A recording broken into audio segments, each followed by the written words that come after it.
Hello, my name is Austin Thompson, and I am a GA in the Office of Gradwell. We host various wellness events and workshops across the university for graduate students to help them be well during their time at Boise State. Today, we are going to be chatting about how important connection is and how you can create a space for connection in your own life. You will walk away at the end of this workshop with an understanding of how your attachment style can impact your relationships with others, the knowledge of how necessary connection is for our mental well being, and methods on how to explore and build meaningful social connections. Why create space for connection? Research has shown that humans are social creatures. We are inherently wired to connect, and this connection can help us thrive. When we don't have those connections with others, it makes us vulnerable to alienation and loneliness. Social connection is a basic human need, and psychologist Abraham Maslow saw this. He created a psychological theory that explains how humans are motivated based on the pursuit of different levels of needs. These needs were arranged in a hierarchy, with physiological needs at the bottom and the more creative and intellectually oriented self actualization needs at the top. The one that we will talk about today is the need to belong and love. The belonging and love needs tier refers to a human emotional need for interpersonal relationships, affiliations, connectedness, and being part of a group. Examples of this tier include friendship, intimacy, trust, acceptance, receiving and giving affection, and love. This need is especially strong in childhood. It can even override the need for safety, as witnessed in children who cling to abusive parents. Humans are wired to connect, and a lack of connection can affect our health. A review article by Holt Lundstedt, etc., is a powerful demonstration of the evidence base behind social connection and health. Low social interaction was reported to be similar to smoking 15 cigarettes a day and to being an alcoholic, to be more harmful than not exercising, and to be twice as harmful as obesity. It was also found that poor or insufficient social connection is associated with increased risk of disease, including a 29% increased risk of heart disease and a 32% increased risk of stroke. There are two general theoretical models that propose processes through which social relationships may influence health: the stress buffering and the main effects models. The buffering hypothesis suggests that social relationships may provide resources, whether informational, emotional, or tangible, that promote adaptive behavioral or neuroendocrine responses to acute or chronic stressors such as illness, life events, or life transitions. The aid from social relationships thereby moderates or buffers the deleterious influence of stressors on health.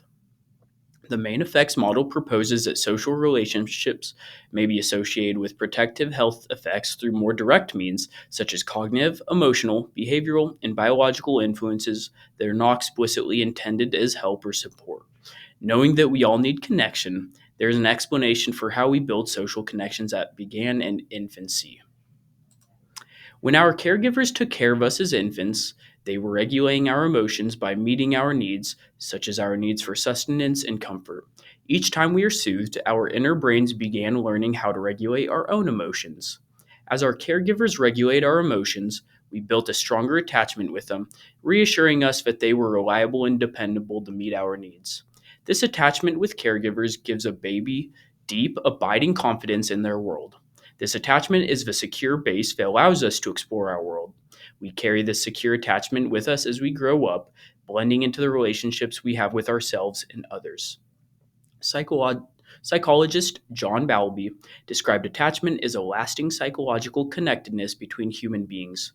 Studies show that connection with others leads to a 50% increase of longevity of life, strengthens the immune system, helps recovery from disease faster, gives us the ability to empathize with others, and generates a positive feedback loop of trust and cooperation. However, what if your caregiver wasn't as consistent to regulate your emotions? Unfortunately, not everybody has the luxury of growing up with a caregiver that was reliable and dependable. Therefore, they did not grow to have a secure attachment with their caregiver. These kinds of attachments they formed with their caregivers are called insecure attachments. There are three different types of insecure attachment styles. They include avoidant attachment style, This can form between a child and an inconsistent caregiver. The child can't be sure when and if their parent is going to be emotionally and physically available to them. Adults with an avoidant attachment style can be seen as self reliant and emotionally guarded. They're unlikely to seek emotional comfort or to understand how to comfort their partner. Disorganized attachment style. This often stems from a relationship between a primary caregiver and a child that's marked by a lack of emotional support or connection. Adults with disorganized attachments are likely to live with mental health disorders or personality disorders that prevent them from fully developing healthy relationships with others. They're likely to crave close relationships but push others away when they show them attention. And lastly, anxious attachment style. This style can form through a particularly tumultuous childhood, often one that may be marked by fear or trauma. It typically stems from an erratic or incoherent relationship with the child's primary caregiver. A partner with an anxious attachment style may be seen as clingy, needy, or distrustful. People with an anxious attachment style can be consumed with concern that their loved ones will abandon them, and they may seek constant reassurance that they're safe in their relationship. What counts as a good social connection? Is it the number of people you know? Is it your perceived closeness to other people in your life? Is it the number of quality relationships you have? No, it's not. According to the Berkeley Wellbeing Institute, connection is a combination of cultivating healthy attachments with others, building trust in our relationships, and empathizing with others. The goal is not to meet as many people as possible or to increase how many people we know on social media.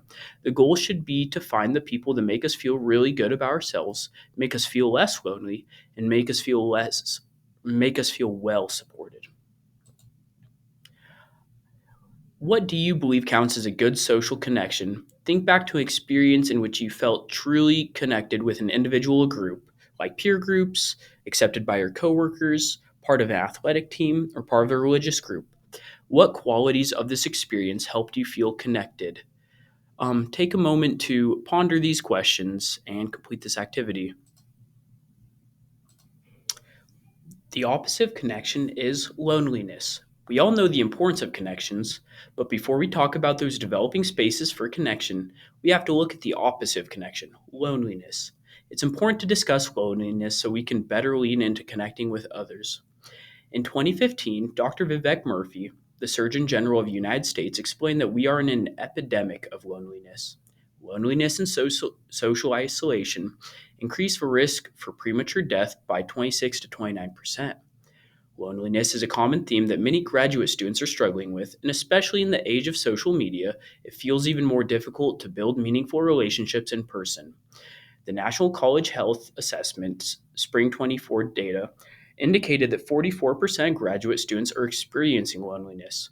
Loneliness affects mental health with increases of depression, personality disorders, psychoses, and suicides. Risk factors of loneliness. Loneliness isn't something we don't want to feel, at least not if we can help it. There are a variety of factors that contribute to loneliness. The most prevalent factors in college students are avoidance, mental health diagnoses, and social media. We use avoidance to prevent stress and to gain control in order to remain calm. Avoidance often gives us a false sense of control and can be destructive. Remember, your brain needs connection. Have you ever avoided a social event because you might feel awkward, or avoided situations where you have thoughts of, I'm not as good as other people, or just avoided staying under the radar? When we do this, we are hurting our brain, causing that feeling of something being off. Avoidance can put you in a vicious cycle of missing out on connecting with others. Loneliness can also precipitate developing mental health conditions like anxiety and depression. However, having an existing mental health diagnosis can also facilitate the development of loneliness. Self isolation is a common symptom of depressive episodes. As a result, if you're feeling socially isolated or lonely, negative self beliefs and suicidal thinking may increase while life satisfaction decreases.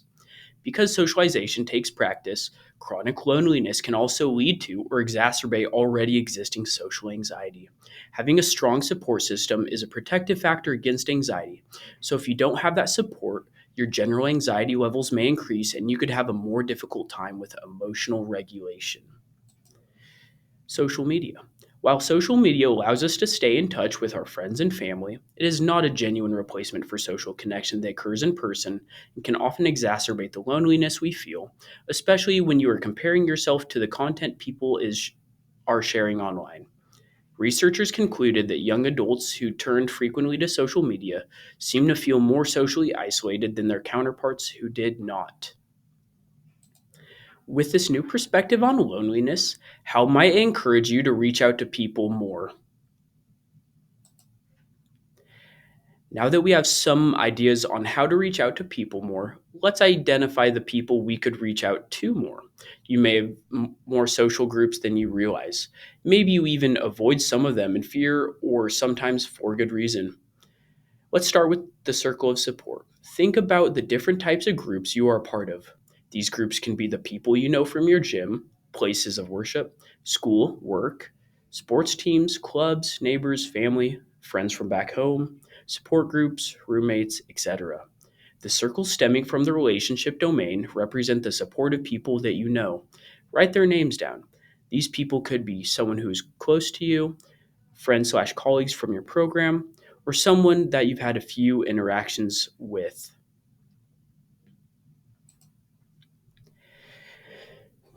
What tools do you use to stay in touch? What strategies do you use to connect you more that have been working for you? What can you do to connect more meaningfully? Do your existing social connections meet the components of social connection effectively? Take a minute to ponder your responses. Components of social connection. Some components of social connection include structure, function, and quality. These three components do not need to be met for every social connection, but the most fulfilling relationships typically do. Structure is the number and variety of relationships and frequency of interactions. Function is the degree to which relationships serve various needs. And quality is the positive and negative aspects of a relationship and interactions. It's also important to recognize that some relationships meet one or two of these characteristics. However, not all relationships serve the same purpose. For example, roommates can meet the quality of structure since you see them nearly every day. However, romantic relationships may meet the function and quality aspects better. Now that we have some components of social connection, let's talk about the kind of skills that make a great connection. We are often eager to help people feel better, and the most common way we do this is by giving them advice or ideas on how to fix it. However, we all need to be heard and acknowledged, and by giving people advice or ideas on how to fix their problems, we are not truly acknowledging and empathizing with that person. It's okay if empathetic listening is not something you are used to, you can learn. Empathetic listening. Listening to others with compassion and care. This process also entails holding others' emotions by actively listening and empathizing with their experience. Perspective taking. Understanding another person's thoughts and feelings from their point of view. This is a component of empathy. Reflection of content. By reflecting back to an individual their story that they told you in your own words, or reflecting feeling words that you feel are accurate to describe how they're feeling, you can make your friends feel more validated and seen for their experience. Reflecting content is a combination of empathetic listening and perspective taking, because once you've listened to a story effectively and put yourself in their shoes, you can now reflect the content/slash feelings that you heard from that person.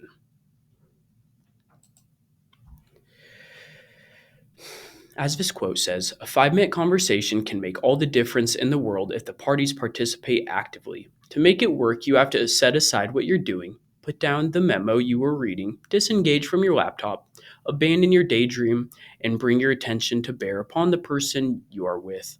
Usually, when you do this, the other person or people will feel the energy and respond in kind naturally. Here are some additional resources that Wellness Services on campus offers. I hope this video was informative, and thank you for your time. If you are curious where our research for this presentation came from, feel free to check out our references we are offering at the end. I hope this video was informative, and to whoever is watching, may you be well.